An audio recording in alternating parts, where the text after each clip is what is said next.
and welcome to Something to Talk About. I'm Linda McNamee, and for the next hour, we will be talking about gender equality and gender issues. After all, March is Gender Equality Month. But before I begin, I need to remind you that we are not live this evening, so please do not call us. But you can always email me day or night by emailing talk@bcattv.org. I would love to get some email if you have a question for our guest, whom you will meet momentarily. If you have suggestions for a future topic, you can always let me know there. And as usual, I would like to thank the crew for this evening. We have John Vias, who is a staff member here. He's in for Chris Flaherty today. And Colleen Moore and Stephanie Floridas have given up their afternoon today to come and help on the show. So I appreciate their dedication to coming here. And last but definitely not least, I want to thank my husband Paul for staying home for Daddy Date Night. Hopefully, since it is daytime and not nighttime, you can send the kids outside to play in the snow. Now, I think that's all logistics aside. I would like to introduce my wonderful guest for this evening, AC Gaughen. Hi. I read your website, so I know how to pronounce your last name. Who is a very prolific author, apparently. I had no idea when I first met you. So thank you very much for coming on the show. Thank you so much for having me. I'm excited to be here. Yay! And we had a little scheduling issue, but thank you for your flexibility to work everything out. So, No problem at all. and I'm glad you found the place okay. Now, as I always begin my shows, I would like to have my audience learn a little bit more about the guest. Sure. So can you please tell us a little bit about yourself, where you grew up, how you came to the Boston area, and then eventually what made you get into the whole writing thing? Absolutely. So I am a Massachusetts native. I grew up on the South Shore. So I was born and raised in Hingham, Massachusetts, which is just outside of Quincy, if you know that area at all. I know that's South Shore, and we are currently North Shore. It's okay. So it's a big divide to be crossed, but I currently live in Somerville, so I try to It's ride halfway the median. in. Yeah, Okay, right? it works. And I grew up down there, went to high school in Hingham, and I actually started college at Mount Holyoke out in Western Mass. So it was really just like Seven Sisters! yay! Woohoo! However, you said you started, which means you didn't which means finish. I did not finish. Yes. It's okay. Barbara Bush started at Smith, and she didn't finish either. So hey. Oh, gotta love a Smithy though, man. But, Okay, where did you finish going to So school? I left Massachusetts. I went for a junior year abroad to St. Andrews in Scotland, and then I never came home. So I was there for you about stayed in 5 Scotland? years. Wow, okay. I did. I Hi, finished Mom. my Hi, degree. Dad. Yep. I'll be back in 6 years. It was kind of a progressive number of phone okay. calls of, oh, yeah, no, I'm not coming back just yet. I think, okay, I'm coming back for the summer, but I'm going to go back. Is it okay if I maybe go back to Scotland? And Did you have a job over there? So I finished out my degree there. So I had my undergraduate degree. I went to grad school there, and then I lived there on a work visa for about a year. Cool. Which is Now, really what cool. were your degrees in?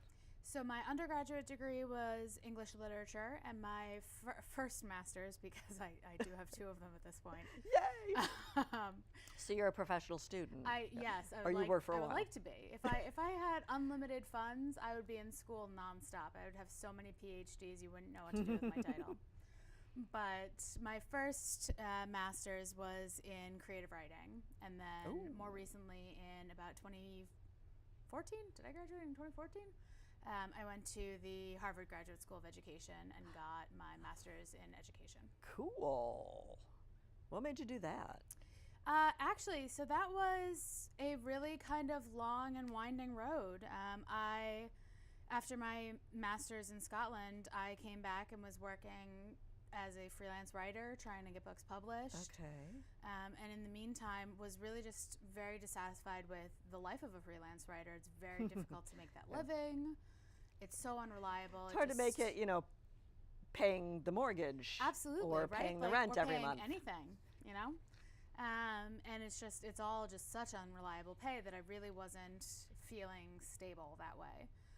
So I started working at a job that I really didn't like while I was also in the midst of helping a very good friend of mine start a nonprofit. Oh, So fun. we started a nonprofit called Boston Glow, which is Girls Leadership and Organized Women. Cool. And I spent about 5 years as the director of girls leadership for that organization.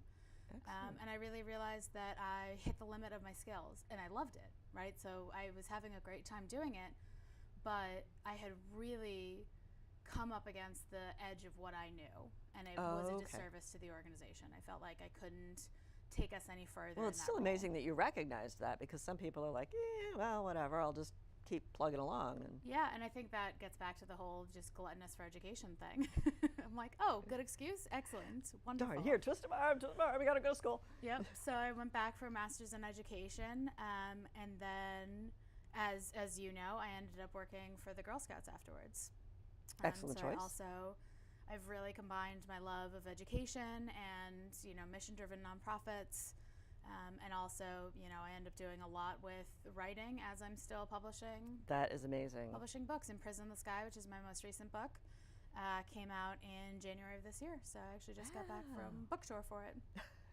Which is always fun How to widespread say. is your book tour? Is it like just Eastern Mass, or do you go like to It's usually and every I've been Barnes and Noble lucky- across the country, or? I've been lucky that it's basically whatever my publisher decides, and I've been very Okay. lucky in their decision so far. But they've sent me out on a couple different tours. For this one, it was 5 cities in 5 days, with a polar vortex in the middle. So, bless my publicist. Can we not do this in February? Yes, it was really, really tough. We ended up driving from Wisconsin to Chicago in Ooh. negative 35-degree weather. Ooh, so you were into that Yeah. polar vortex. Yep, that one. It was a good time. But yeah, no, it's all fun. You don't sleep for a week, and it's crazy travel, but it's such a blessing and something I'm really grateful for. Not everybody gets that kind of support from their publisher, so it's Cool. really nice. So how did you get involved in writing? I mean, did you just wake up one morning and say, I'm going to write a novel? Kind of literally, actually. That's not even that much of a stretch. I have this piece of paper from when I was 8 years old, which I know because I dated it at the top. Oh, well, that's So, pretty smart. I know. That's a pretty... And I think that's maybe a lost art. You know how kids, it used to be anytime you had an assignment or something you Had were to write writing, your you had to name. write the date at the top. And I don't know do kids still do that? I don't still do that.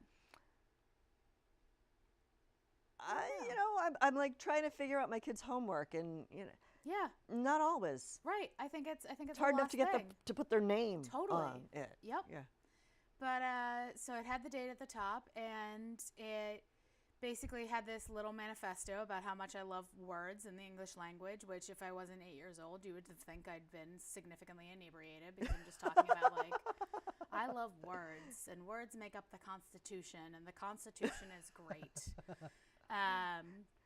But one of the lines in there was, I don't know if just saying that I'm a writer means that I am, but I'm a writer. And it's one Wow. of those things where I've just always really held that with me because I'm like, That's pretty wow, profound for an 8-year-old. Yeah. And I think that, especially the idea of being a writer is actually a really hard thing for a lot of women to hold on to because it's this identity that's often treated as a hobby. It's something that you do on the side, and because of the nature of the way we're paid for it, oftentimes it is on the side. But it's very difficult for a lot of women to seriously take themselves as a writer, in addition to sort of the people around them or Okay. any of these other things. I think that's a very difficult identity to claim. Why do you think that so- is? Is it just because the way our society is, because there's already that gender discrimination in whatever we do, or do you think it's specific to I mean, I think writers? it's endemic. I think it's all over the place. I think it starts on, things like publishing houses where the vast majority of the highest level of publishing houses are men, and yet absolutely everyone beneath them, we're talking 70 to 80% of employees are female. Wow. In addition, the Better awards editors. winners, right? The award winners in every single category are overwhelmingly male, and yet the women publish a higher number of books than men do at this point. Even more so, Makes if you everybody want to think- come up with a pen name. Right. Well, there have been a lot of cases about that. That's actually why I write under my initials, because that was definitely a thing that was happening when I was a Oh. freelance writer. Geez, I noticed that, but it didn't Yeah. register. Yeah. The little light bulb didn't go off. But I was actually just on Twitter, you know, for better or for Whatever worse, reasons. earlier today, and I saw another writer, I'm pretty sure it was Shannon Hale, talking about going to school visits or writers' workshops and asking people to think of, turning to the men and saying, can you think of 5 female authors of whom you've read more than one book? And most of them can't. Can you name one? Right. And then turning to the women and say, can you think of 5 male authors for whom you've read more than one book? And it's like, yeah, you can. Wow. There's a lot of inequity in fiction and gender politics, unfortunately. Now, is it just fiction, or do you think it's across the globe? Is there a difference in, like... I mean, I think that, you know, certainly gender equality across the globe Well, exists yeah. in many, many forms. And I think it exists outside of, you know, I think it's in nonfiction. I think it's outside of the writing world. It's everywhere. It's everywhere. It's everywhere. Maybe not in Sweden. They seem to be doing really good things. But Yeah, they do a lot of Right, really they- cool they stuff seem to over be in doing really Scandinavia, well. you know, Yeah. Sweden, Norway, you know. is good Yeah. too, although I've never been to Norway. But anyway, yeah, Scandinavia in general. If anybody does not That's have true. gender politics issues, it may be them. But other than that, I think it's probably a pretty worldwide problem. okay.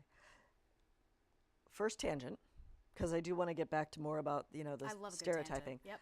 But in preparing for tonight, I went on your website. Thank you for providing it. And I noticed you had a really cool banner, Yeah. like as a background. Where did you come up with that? Is that a painting that you drew? Is it a... It's right there. Yep. It's Cool. good branding, people. So what's the significance? Is it just because, well, not just because, but is it the reference to your book, or does the picture or painting have deeper meaning? Or I love it. I've been really blessed to have, so you may or may not know, but in the process of traditionally publishing books, which I say traditional versus self-publishing books. Right. So when you're working with a publisher, authors oftentimes don't have much control over any part of the packaging of their books. The way Right. it's marketed, the way it's talked about, the cover design, the physical layout sending of you the to book. Wisconsin in 3 degrees. Exactly. Yep. Okay. So I've been very, very fortunate all along to have really gorgeous cover design. And I loved the figure that I believe they commissioned for that. I'm not quite sure if she's Ooh, drawn okay. or I believe she's drawn. I do know that actually the original Scarlet covers had a beautiful drawn figure, but they've recently been repackaged and have this really cool sort of like paper cutout Ooh, style to them, which is really neat. that is really cool.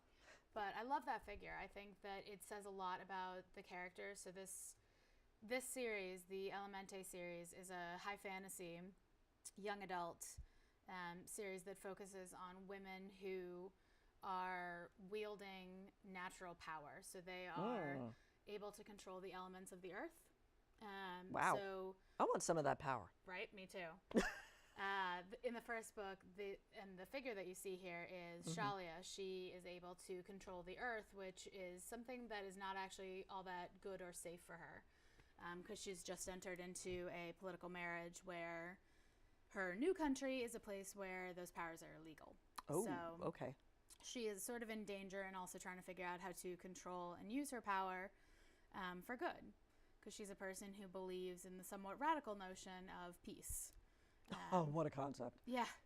And it's something that's really hard for her to advocate for. So there is a lot to be said for this sort of figure standing alone on the top of a dune. And I think she oftentimes is that way. She is the only person who's interested in the things that she wants to fight for. But she finds ways to fight for the things she cares about. So Wow. I really respond to her as a character.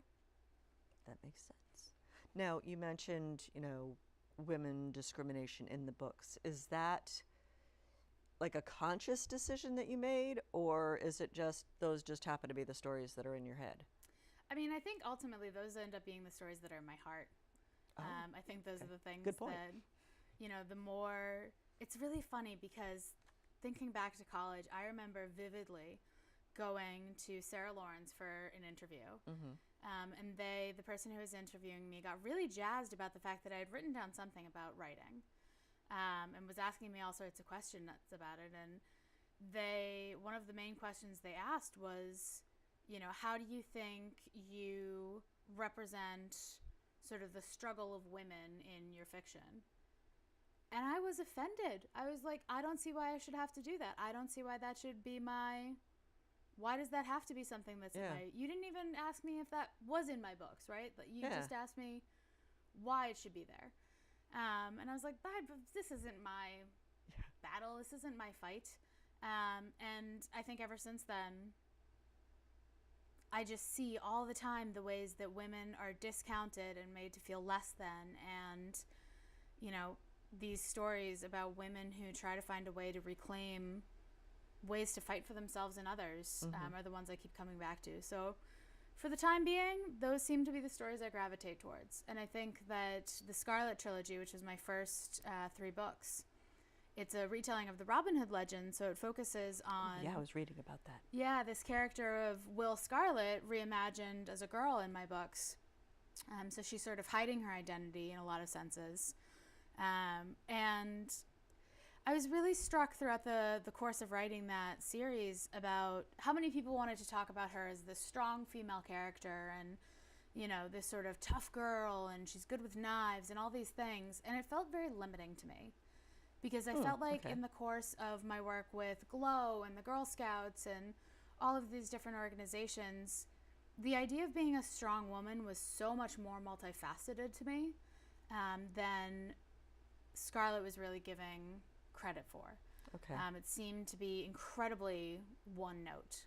Yeah, well, you don't want like a one-dimensional character. Right. It needs to have absolutely personality. It needs to have character. Yes. For lack of a better and word. I do think, I think Scarlet has a lot of character. Okay. But I did think it was starting to paint a limited picture in my own mind of what it meant to be a strong girl. Okay. And so when it came time for me to write the Elemente series, I suddenly was really passionately aware of the fact that I wanted to write it from 4 different perspectives. Okay. So looking at it from the point of view of 4 different girls, all with power coming from different places and meaning different things to them, helping them do things and hindering them from other things. Okay. So trying to really complicate the idea of what it means to be strong or powerful or tough or any of those sort of hot button words.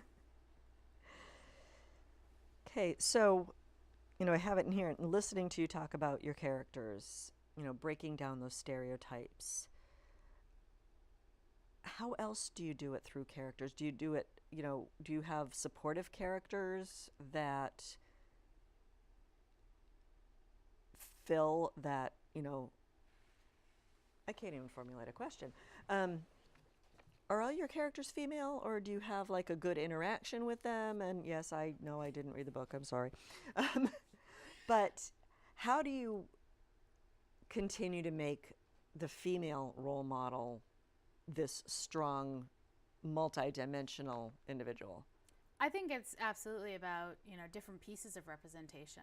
Okay. And I think there is certainly a certain amount that I do in my books. Most of these books have a huge cast of characters, of which there's a significant portion that are female. I also really love me a good kissing scene, so there's definitely some bros in there as well. But, I think that ultimately, I think there's a lot of things that I strive to represent, and I consider a lot of representation in the writing of my books. But I think ultimately what it really means is that we have to be reading so much more beyond any one book. Okay. I think representation goes so much further than that. And I think it's actually a really amazing time to be part of the young adult community because there's so much happening in young adult fiction that I don't know if these conversations are always happening outside of young adult fiction or in fiction in a more broad sense. Because I think there's so much going on with this whole idea of own voices. I don't know if this is something that you or your viewers have heard of, but there's a very strong movement within children's literature to focus on stories that are written from somebody's own perspective. So as opposed to like a third person perspective? No, or? in terms of, if you are, so for example, one of the books I've been working on most recently, it comes from the point of view of a diabetic protagonist, because that's something that I've had since I was 11 years old. Oh, okay. And we don't see stories about girls with diabetes, or boys, or anybody, except for the Babysitter's Club, or Steel Magnolias, and that didn't go well for her. Yeah, it didn't. It was a problem. Pretty big problem. Yeah. So the whole idea is that if there's some part of your identity that is marginalized, rather than representing it, you're having someone else represent it. It should be represented by the person who owns that identity. Okay. So that it's coming from a place that is nuanced, really, really true, and very holistic. Okay. In that they are able to see things that a person who is making assumptions about that identity might not, in all forms of identity. If that makes sense. Now, I think so, but in order to get that credibility, do you think the author needs to possess that character trait? Like you had mentioned, you grew up having, managing diabetes. Would an author who didn't experience that firsthand still be able to be credible to write about it? Does it depend on the author? I'm sure it does, but... It's a complicated answer because objectively, all things being equal, maybe, right? Okay. But there are also things that, when it's a lived experience, I mean, how many times have you seen a movie about Boston and you're like, oh God, that's not how they do it? Oh, the accents, yeah. Like, did you see the remake of Footloose? I did. I was afraid to. I actually kind of loved it. It wasn't terrible. I just love the original so much. But the whole basis of it was this kid comes from Boston, and he's like, oh my God, you guys can't buy alcohol in the store on Sunday? And granted, laws have changed a little bit, but at the time that second Footloose came out, I was like, you can't either in Boston. That's not a thing. This would have never occurred to you. Yeah. So it's things like that where someone from Boston would have known it immediately. Okay. And anybody else would have been like, oh, sure, that makes sense. In Boston, they're just alcoholics, right? Yeah, like exactly. They just love to drink. Of course they drink on Sundays. So it's one of those things where not owning that identity, you miss things. So is that a damaging assumption to put out there in the world? Probably not. Depends on the assumption. Is there a possibility that a lot of those assumptions could be damaging? Absolutely. In addition to which, I think there's always an inherent danger of being damaging when you just can't possibly know enough about that identity. But like for example, one of the things that has always bugged me about the representation of diabetes in literature is that it's always a problem, right? It's always somebody's dying from it, somebody's having a low, somebody's like a side character who's causing all the problems because they've got diabetes. And Paul Blart the mall cop. Yeah. And it's like as a child, I really struggled to interpret that, that condition as something that was not extremely negative. And I don't think that's something I succeeded with until I was an adult. And that was definitely contributed to by those sorts of representations. But I think the other piece of it is that when we're talking about, diversity and inclusion, so we're talking about really marginalized identities, right? Because for better or for worse, diabetes is protected under the Americans with Disabilities Act. Right. So people maybe still do, but there's a limit to how much they can discriminate against that. But there's certainly a lot of other discrimination in terms of, many other pieces of identity, whether they are racial, other forms of disability, gender identities. And I think that when you ask somebody who has not experienced those to write outside their lived experience, there's definitely a danger. But there's also this other piece of the representation puzzle, and that's that someone's getting paid for that. And there may only be so many, there's an extremely limited amount of books, say, with a, brown person on the cover. And if the person who has written that book is themselves white, that means that really the theory goes they're making a buck from assumptions, but also they're preventing the person who has lived that experience from taking that one spot on the bookshelf. Oh, okay. So that by writing that book, not only are you potentially doing damage, but you are also taking that spot away from somebody else. So it's a very complicated question. I think it's an incredibly exciting time to be having these conversations, because more representation is happening, more anger about lack of representation is happening. And I think that it's thrilling. The kinds of books that have been coming out recently that have been really capturing popular and media attention have been amazing. Just amazing books. Like, there have been some really, really beautiful books out recently. Cool. Now, is your audience, do you target young women, or do you target anybody who wants to read your book? I mean, like when you do these book signings and book tours, do you see certain trends in the audience that you're interacting with? I think the biggest trend of people who come out to book events, tends to be more of like the 25 to 35, young adults in the extended sense of the word, crowd. Because I think there's a very active population of young adult readers there. You know, they do say that 70-ish% of young adult readers are adult. But I think that honestly, the true teens are mostly interacting online. I see a lot more interaction there. Instagram is wildly popular with the young folk these days. It's how my kids' students communicate with, or how the kids' teachers communicate with the parents. Oh, just follow me on Instagram. Yep. No, I'm old school. Just send me an email, which is old school. But anyway. No, you got to slip into the DMs now. I know. It's a thing. That's how you got to do it. But yeah, I think that I tend to have the most organic connection with that audience on there. The books are definitely written for young people. And to represent this sort of adolescence, wherever that's speaking to. It's like a coming of age type. Yeah, for sure. And I think that is what a lot of people gravitate towards in the young adult genre, is really sort of trying to recapture those moments of upheaval, of change, of, really going through something and letting yourself experience it. Now, you mentioned in, which one is it?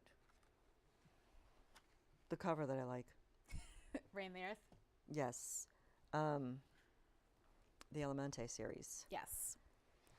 You mentioned that the main character was in a political marriage.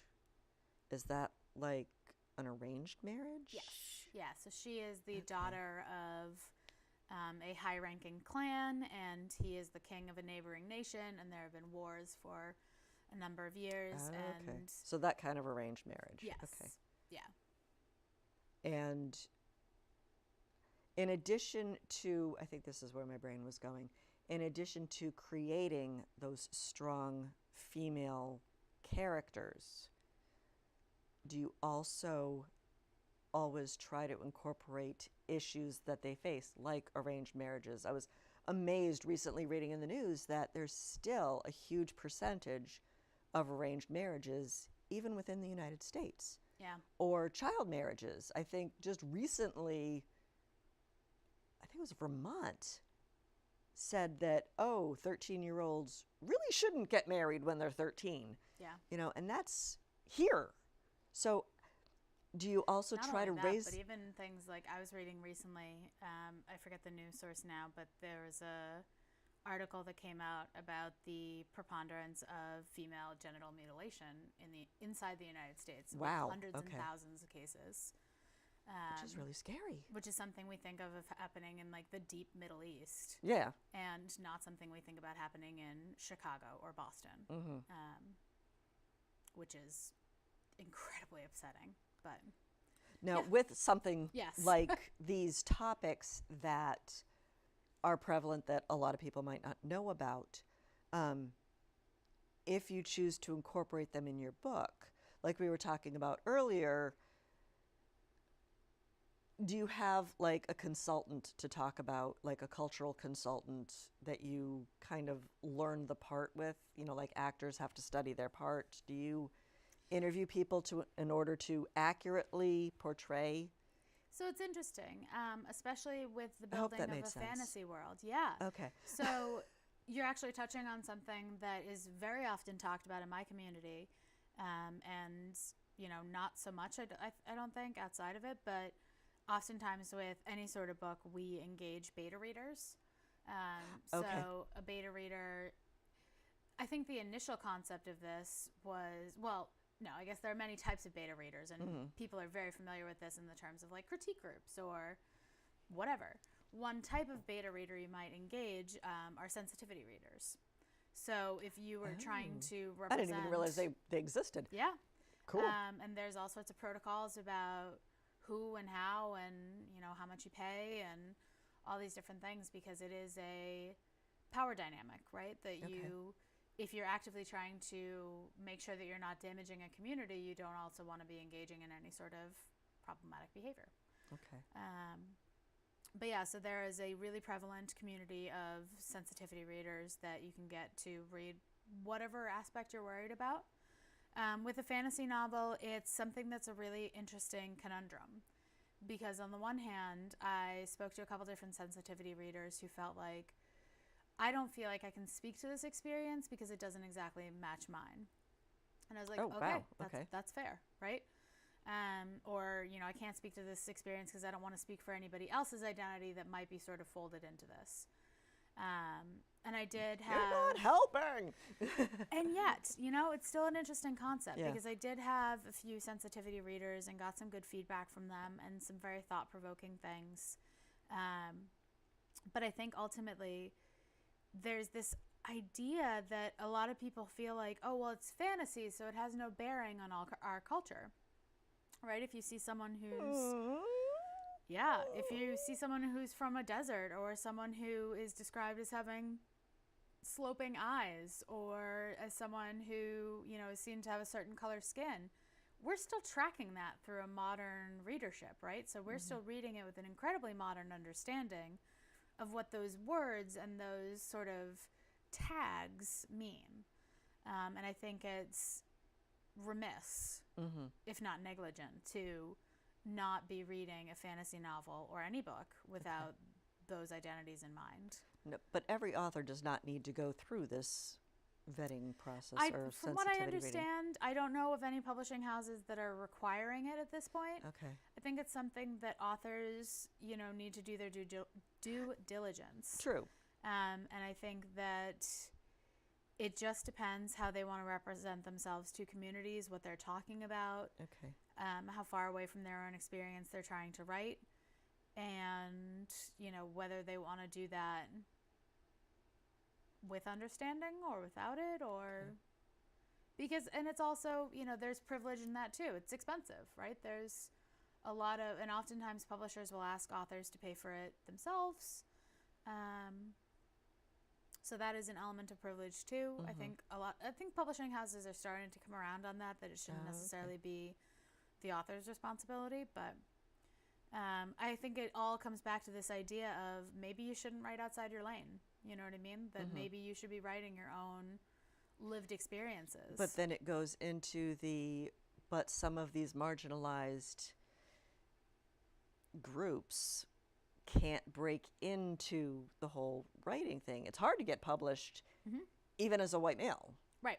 So how do you break into that circle in order to educate that circle, or in order to educate the population?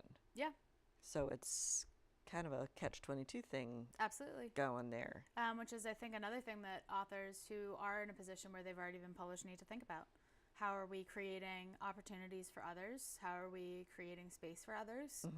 I think that's a mindset that I'm pretty familiar with, given, my nonprofit work. But I think everything we do has to keep in mind our communities. So how are we making it better for others rather than harder? Okay. Good point. How do you think authors could do that? I think that there are or publishers or the writing community or...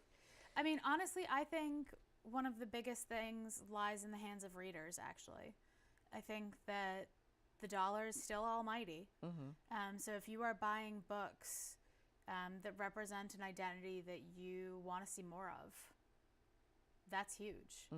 You know, I think one of the biggest books in 2017 and 2018 was The Hate You Give, which became a really popular movie.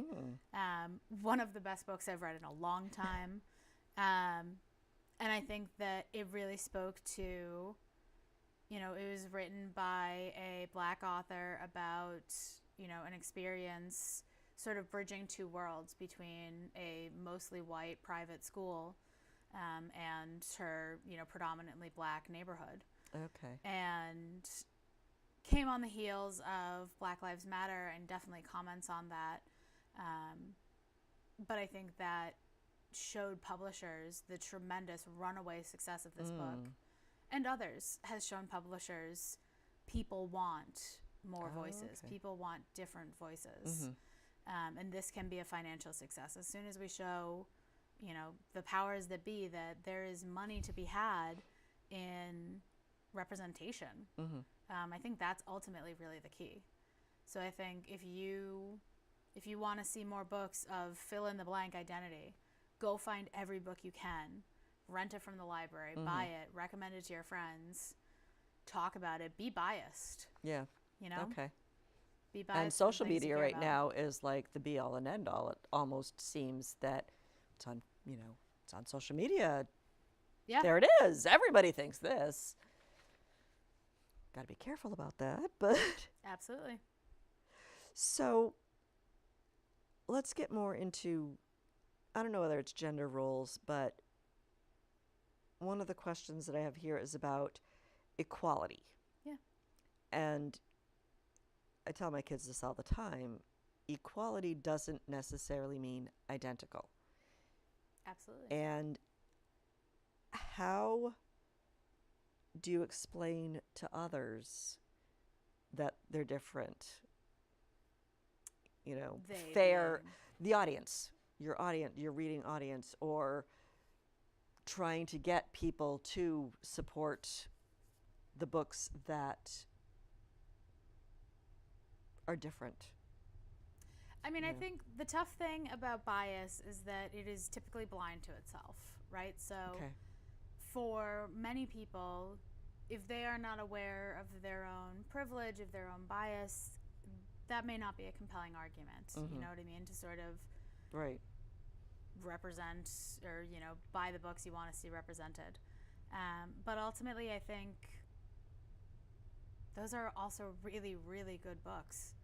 And I think that tends to be more my argument on a daily basis. It's just a good book. Read Right? it. It's just really good I just keep thinking of the Hollywood industry. No more remakes.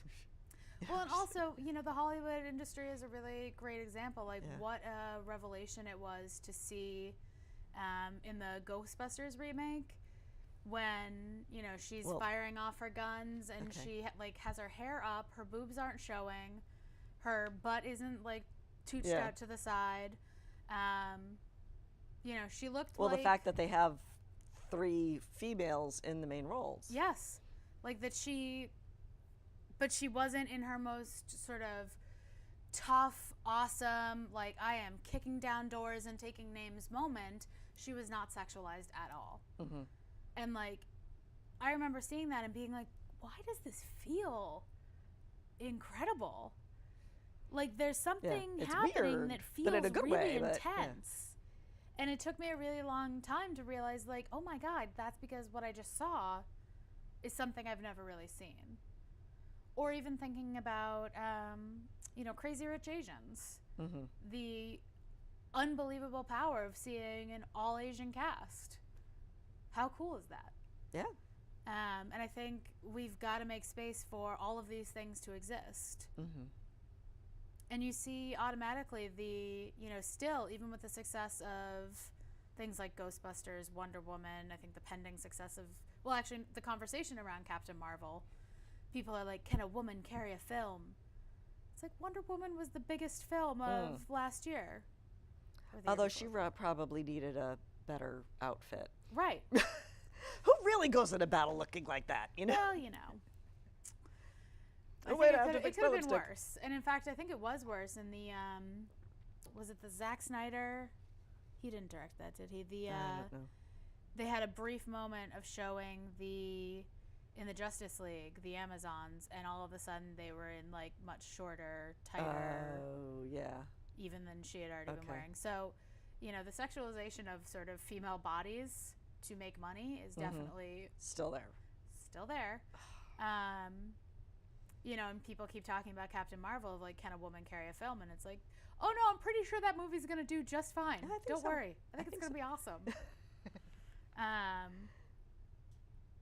And I think people just keep on being surprised by the fact that we want to see different stories Yeah. represented. Like, I hope Black Panther wins an Oscar tomorrow. Tomorrow. Tomorrow? Yeah. Yeah. Although this show will be after that. that's so true. we'll find out Yeah. when you're watching this. Exactly. But wouldn't that be cool? That would be cool. I think it's all like we get so stuck inside of our own stories, and we forget to pay attention to other people's stories. And where's the fun in that? True. Although sometimes it's probably safer not to. But anyway, let's back up a little bit, or get back into the topic of this evening's show about gender equality. Even on your email, the little signature at the bottom, talks about use of pronouns. Yeah. So how, not necessarily why did you start doing that, but why do you think it's important to start practicing the whole inclusiveness? Yeah. I think that, so Linda's referring to the fact that just as a part of my, footer on all of my emails, my signature, it just says, for example, my work signature will say my name, my title, and then my pronouns, my preferred pronouns. And I think the reason I've chosen to do it is because that seems like a really, really low ask to make other people feel like they can be comfortable sharing their own information. Or, really the fact that I do believe that gender is non-binary. So I think that there are a lot more gender identities out there than just male and female. And I want to be creating a space, even in something as simple as an email, where other people feel like it's okay for them to represent themselves. Okay. So that, and it's also, I think there's got to be nothing more painful than being misgendered by someone. So if my writing that in an email can encourage somebody to then say, like, hey, just so you know, I prefer they or them, then I don't make the mistake of calling that person he or she when I'm referring to them later. I refer to them the way that they want to be referred to. I'm also thinking, though, the English language needs to change because I think they it is tends to changing. be plural. And I think that's actually the nature of it, is that, it is expressing some plurality in identity, that it can, I think the whole idea is that there's more than one, or that, maybe that's not the right way to put it, but that it is neither this nor that, so we'll sort of take on multiple, and then, it's somewhere in there, and I think that gets at least closer towards the idea of non-binary. Oh, okay. Which, you know what, like, yeah, see, I need to be educated too, so. But and as an English major, that was, I think, one of the things that I first really struggled with when I had friends that were talking to me about their own shifting understanding of their own identity. And I think that was tough for me for a long time until I just, I can remember seeing someone that I knew misgendered, referred to as a she when they preferred to be referred to as a they, and they flinched. And it just occurred to me that I was like, this is actually causing pain. Wow. You know what I mean? Like, this is something that, do I really care enough about using a singular in place of a plural that I'm actually willing to hurt somebody? Yeah.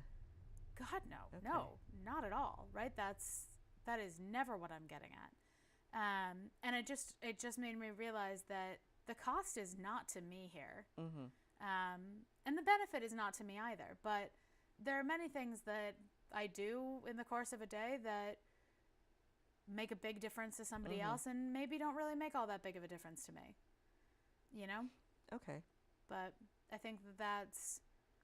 Now, you have chosen to do this. No, forgive me if I'm mishearing, but you have chosen to do this not really primarily, but because you have firsthand experience.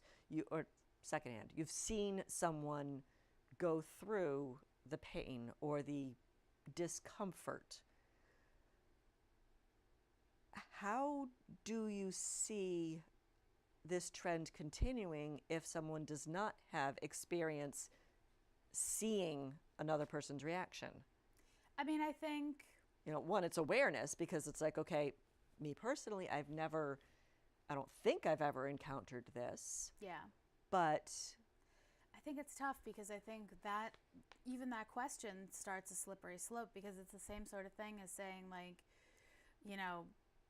oh, well, I support, assault survivors because I have a mother or sister, right? It shouldn't be, it shouldn't have anything to do with who you know or who you've seen experience this.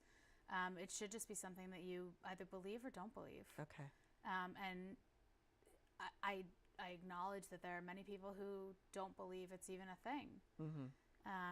I do. I believe that, again, gender is non-binary. Okay. I think we have a lot of work to do to accept and express the identities of other people. Okay. But yeah, I think you've just got to make a choice of how you want to go about interacting in that world. But I also think that there's certainly a huge amount of education that we're all doing on a daily basis that, as you know, I work with youth, and I think it would be irresponsible of me not to be aware of some of that education going on and be part of it. And I often think that education is the way of changing minds and hearts. And well, it is, but, I keep thinking back to, racism is learned.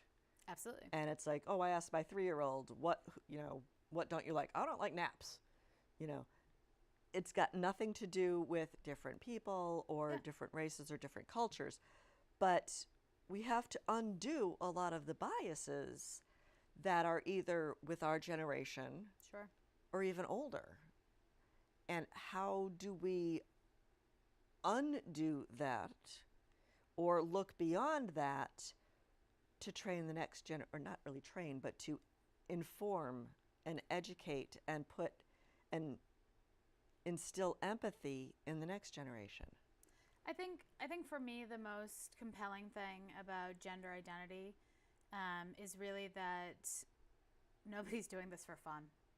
You know what I mean? Nobody is doing, nobody is saying that they are expressing a non-binary gender because it seems like the cool, hip thing to do, which I do understand some people believe that it is attention-seeking behavior, and I wildly disagree with them, because I think there's so much pain and angst and fear in a lot of those decisions. I don't think anybody is not...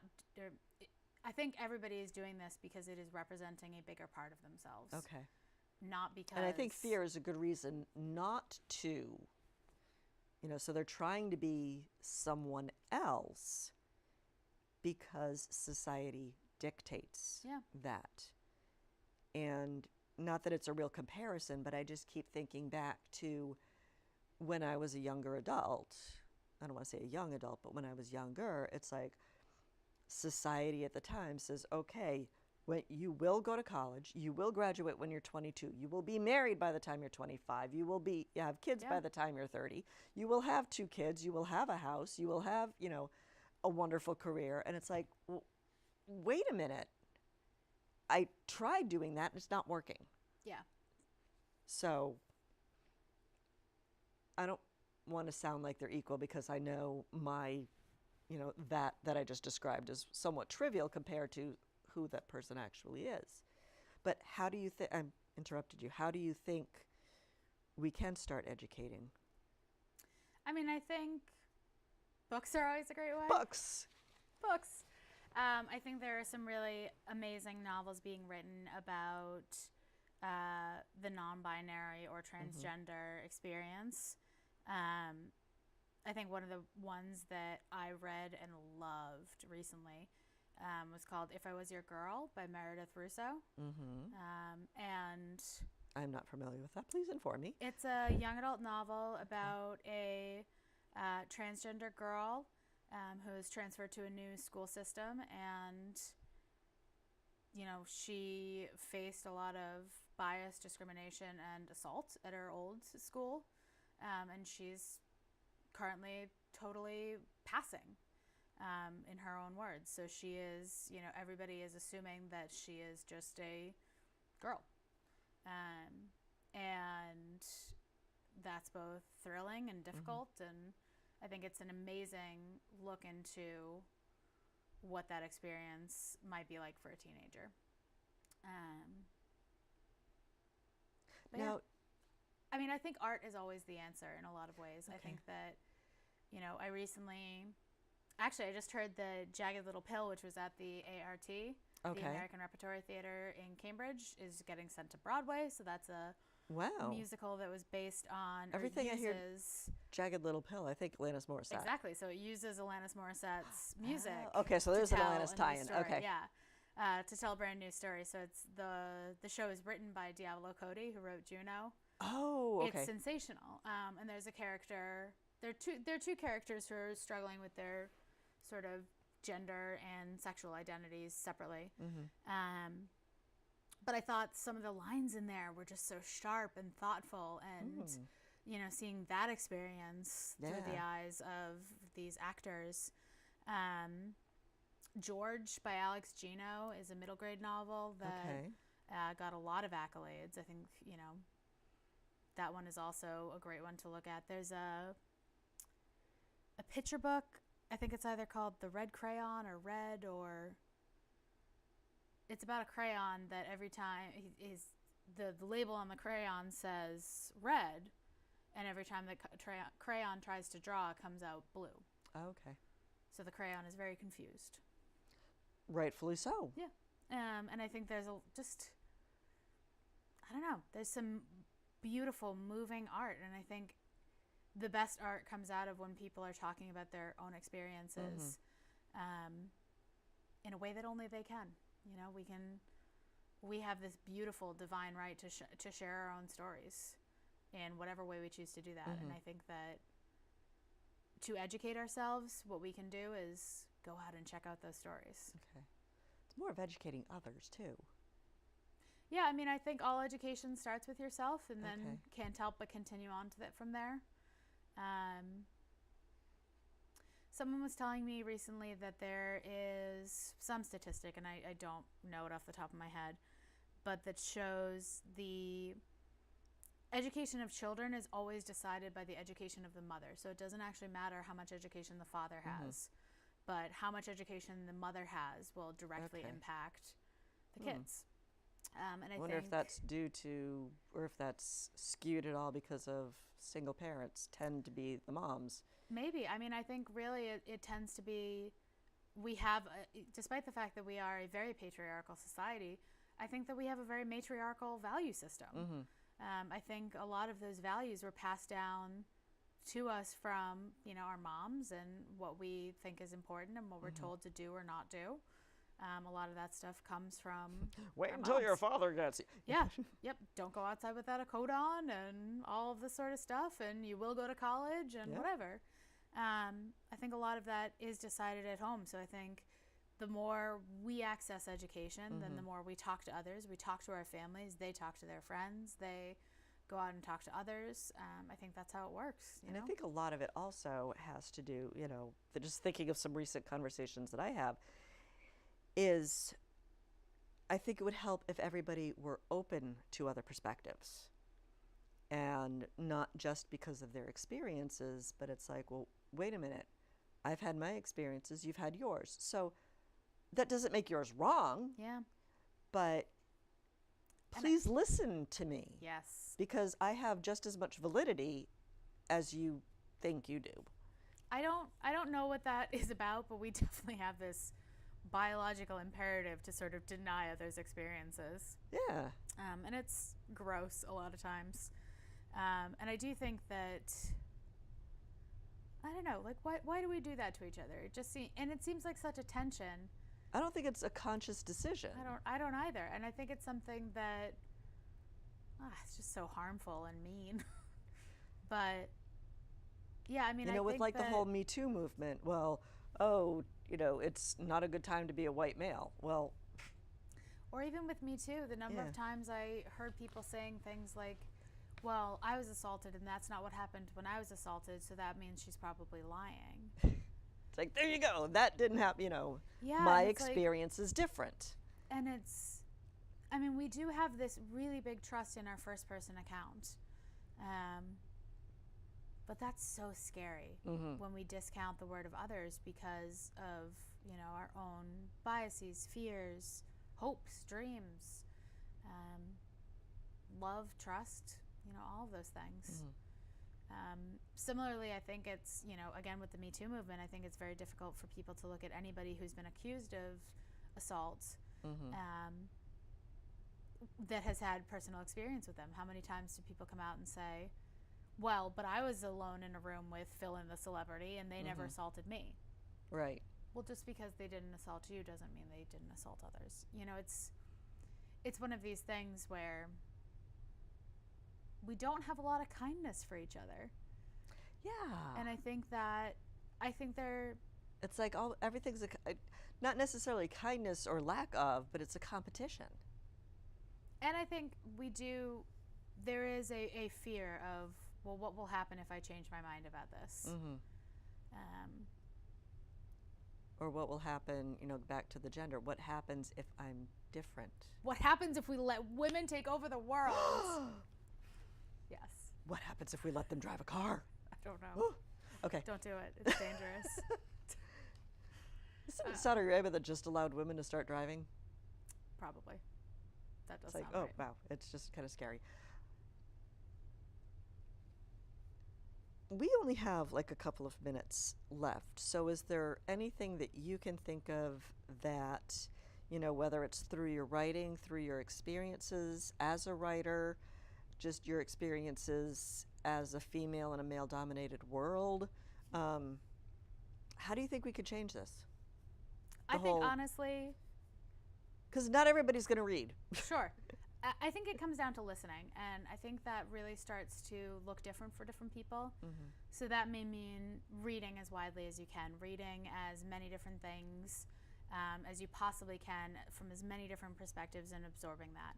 It may mean that when, you know, a kid that you work with comes to you and says, I have questions about who I am, you listen. It may mean that, you know, going to see a play about somebody who represents a different identity than yours, you listen. It may mean that when somebody's saying, what you did really hurt me, you listen to that. And you believe them. I think that's maybe the other piece of listening is believing in people. Because there's a lot of people willing to talk and willing to use their voices. And even if you're believing a tenth of it, how much might that change your own perspective? And how glorious might that be to change your mind about something? I don't know. That sounds like a pretty good day to me. Yeah. Well, you know, as soon as you mentioned listen, I remember, you know, reading somewhere that most people listen to respond, where we need to change that perspective or that goal where we listen to understand. And I think, like you said, everybody needs to make a conscious effort to listen, to understand. Yep. Yeah, absolutely. And it all starts with us. It does. It does. The story of the little kid on the beach with the starfish. Oh, I don't think I know this story. Okay. It's, you know, the little kid picks up a starfish and throws it back in the water, keeps going. And somebody's like, you can't save all the starfish. You're not going to make a difference. You will never make a difference. And the little kid says, well, I've made a difference to this one starfish. Yeah. And I think it really means that if we can get one person to listen, to understand, even if it's ourselves, then we can set a good example for others and just slowly change that world one person at a time. Absolutely. So, well, cool. Thank you for coming on. We are just about out of time, but I definitely want to thank you for coming in and showing us your books. No, I want to read. I really don't. My husband hates it because I really don't read for fun. But thank you for coming on. Thank you so much for having me. This I was enjoyed wonderful. our conversation. And I hope everyone at home enjoyed the conversation as well. And hopefully you listened to understand, because you can't really respond right now. But anyway, thank you very much for tuning in, and have a wonderful week. Have a safe and happy week, life, and I will see you around town. Good night.